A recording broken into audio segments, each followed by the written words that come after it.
Hey, Dave from Geeky guys, just coming on to do a review of Star Trek Strange New Worlds, our continuing reviews of Star Trek Strange New Worlds.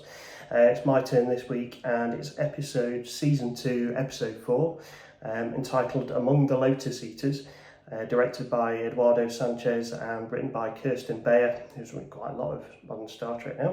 It's very good. And David Perez, I'd say they've done a really good job on this episode. The themes really here in this episode is to do with memory loss and to do with the pain of losing memories of who you are and who you love and who you hate, and the parts of memory and facts that make up you, who you are, and about losing those and how you deal with them. Which has been in Star Trek before, and we'll kind of talk about that in a bit. Basically, start this episode, they're off to Rigel 7, accompanied by the USS Cayuga, with Captain Batel, Pike's on-off love interest on board.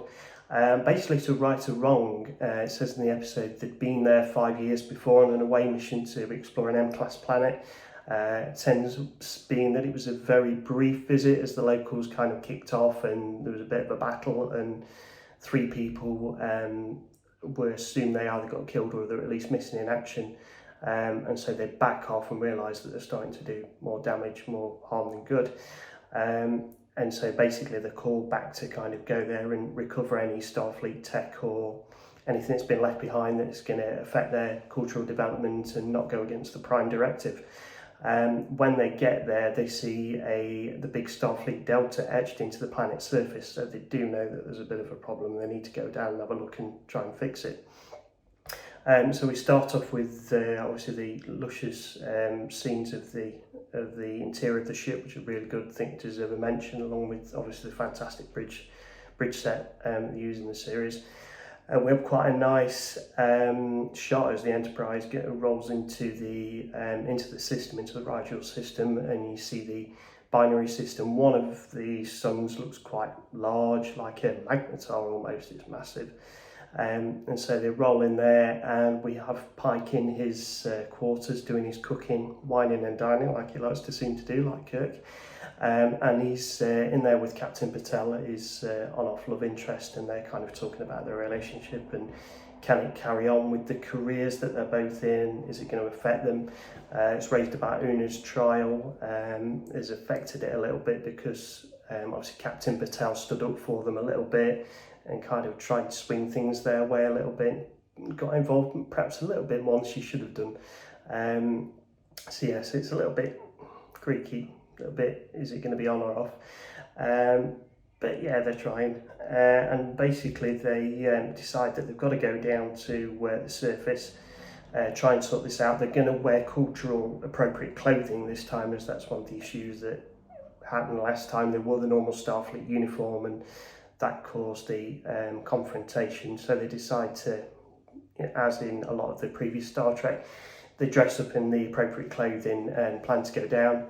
Erica Ortegas is really looking forward, really excited to getting dressed up and going off the bridge for a bit, leaving the ship for the first time, and it turns out that she's disappointed, and she's not happy about it. Basically they say that we're not taking you this time, we'll take you next time, honest, and she's very angry with Spock, who obviously feels that's quite illogical because he didn't choose the away team.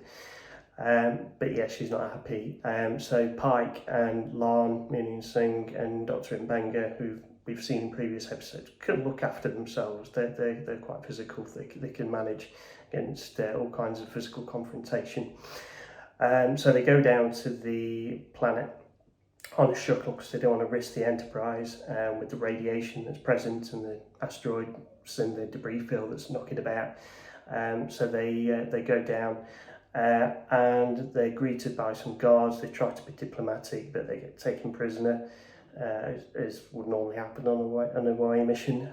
They go into the palace of this Bronze Age civilization that inhabit the planet, and they find one of their yeomans, one of the crew members of the Enterprise from the previous mission that was presumed dead, that was actually left behind. And he's survived, and he's kind of become power hungry, and Pike just calls him Zach, which he gets very annoyed about because he's now High Lord Zachariah, apparently. Yeah, and he manages everything down there, and he's kind of very much goading them and saying, "Oh, you know, I don't want to go back. You're not going to cause any trouble here. You're not going to remember anything." And they just think, "Yeah, you're coming back with us." And basically, they get locked in a cage. Next day, they wake up, and none of them really know who they are, who each other is, if they're friends or foes of each other.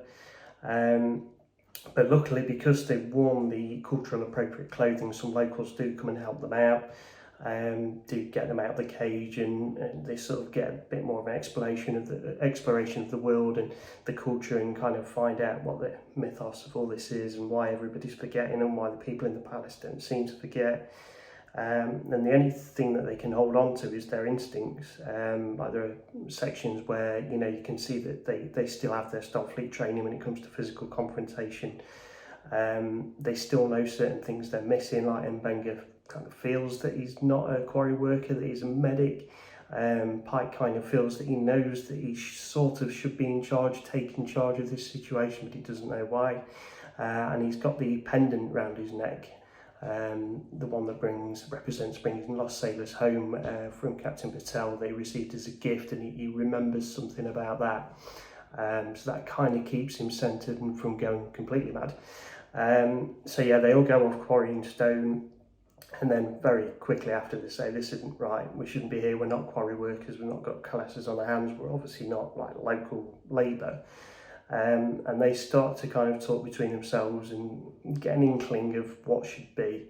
And so they decide to go back and confront Zach and try and get their memories back. But while all of this is going on, of course, even though you wouldn't expect it, the radiation is affecting the Enterprise as well.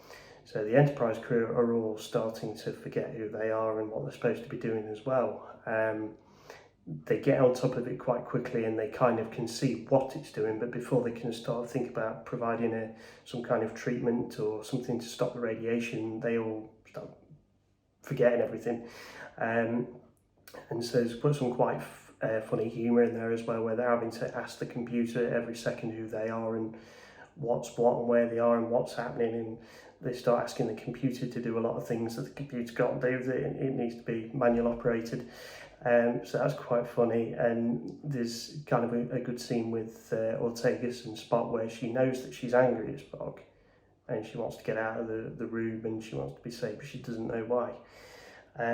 So yeah, it's quite funny, and it's quite good that you get to see the kind of the instincts and the kind of love and hate and some of the more visceral things that are still there, even though they're forgetting their names and who they are and what their job roles are. So that's really cool.